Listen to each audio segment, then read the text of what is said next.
جیسا عظیم عالم ہلے کا سردار رئیس حوزہ علمیہ کا زعیم،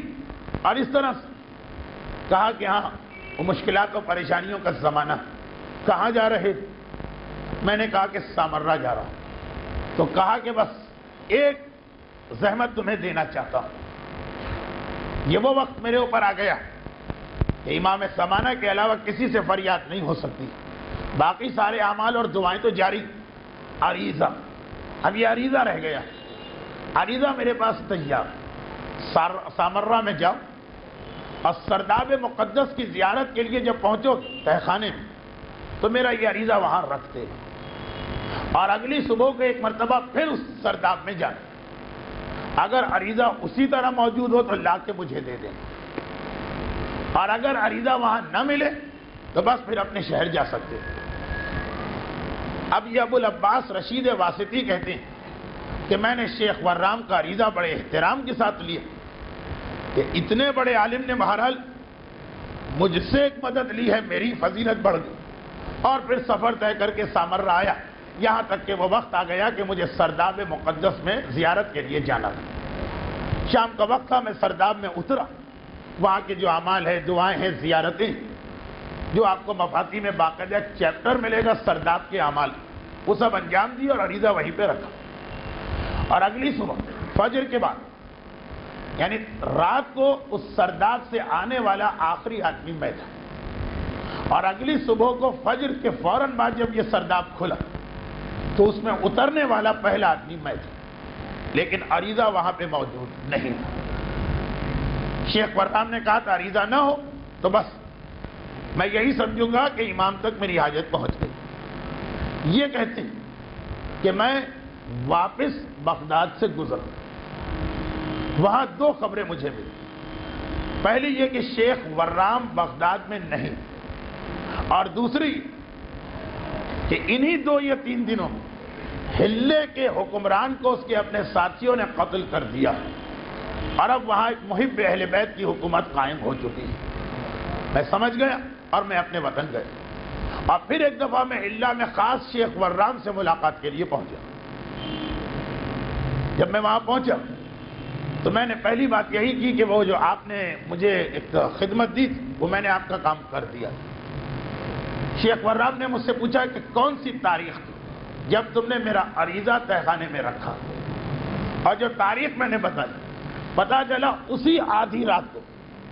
اس حاکم ہلہ کے محل پر اس کے اپنے دوستوں نے حملہ کیا تھا، وہی آدھی رات، مغرب کے وقت انہوں نے عریضہ رکھا اور صبح کو یہ گئے، یعنی راتوں رات وہ عریضہ خدمت کے امام میں پہنچا، اور اسی رات کو اس کا نتیجہ نکلا، پتا چلا اسی رات کو حملہ ہوا۔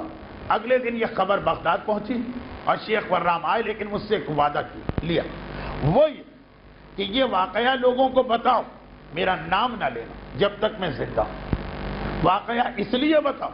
تاکہ لوگوں کو پتا چلے کہ عریضہ فقط ایک رسم، ایک رواج، ایک روایت، ایک بزرگوں کا طریقہ نہیں، عریضہ واقعاً مومن کی حاجت کو امام تک پہنچاتا، لیکن نام میرا نہ لینا، کہیں ایسا نہ ہو کہ اس واقعے کی وجہ سے لوگ میری عزت اور احترام کرنے لگیں، اور اس موقع پر میں اس انداز سے اپنی عزت نہیں کروانا چاہتا ہوں۔ 21 سال کے بعد شیخ ورام کا انتقال ہوا، یہ ساری تفصیلات کتابوں میں اسی طرح، تب یہ واقعہ اس راوی ابو العباس واسطی نے بیان کیا، اور ان سے یہ واقعہ سن کر ابن طاؤس نے اپنی کتاب میں لکھا۔ یہ پورا واقعہ میں نے پڑھا ابن طاؤس کی کتاب سے، جو اپنے نانا کے اس واقعے کو نقل کر رہے، جو خود ان کو بھی اپنے خاندان کے کسی آدمی سے پتہ نہیں چلا، ان کی ماں تو بیٹی تھی شیخ ورام کی نہیں۔ تو دیکھیے یہ عریضہ رسم نہیں، روایت نہیں، رواج نہیں، بزرگوں کی دیکھا دیکھی نہیں، ایک عقیدہ، اور وہ عقیدہ کہ جس کے اثرات ہیں، لیکن شرط یہ ہے کہ آپ جب عریضہ ڈال رہے ہیں اس یقین کے عالم میں ڈالیں کہ یہ عریضہ خدمت امام تک پہنچ رہا ہے۔ اگر آپ خود ہی شک میں ہو کہ یہ عریضے کا مقصد کیا، اسے دریا میں کیوں ڈالا جا رہا ہے، اس کی وجہ ہم کو بھی نہیں معلوم، بعض علماء نے اس کی ایک وجہ بتائی، لیکن میں اس سے مطمئن نہیں کہ عریضہ دریا میں شاید اس لیے ڈالا جاتا ہے کہ بعض روایتوں میں ہے کہ امام کی حکومت ایک جزیرے میں قائم ہے، میں مطمئن نہیں ہوں اس دلیل سے، دو وجوہات کی بنا پر، بلکہ تین وجوہات کی بنا پر۔ پہلی وجہ کہ جہاں پہ امام کی حکومت قائم، وہ روایتیں اگر صحیح بھی تو ساری روایتوں میں کہ خود امام وہاں نہیں ہوتے،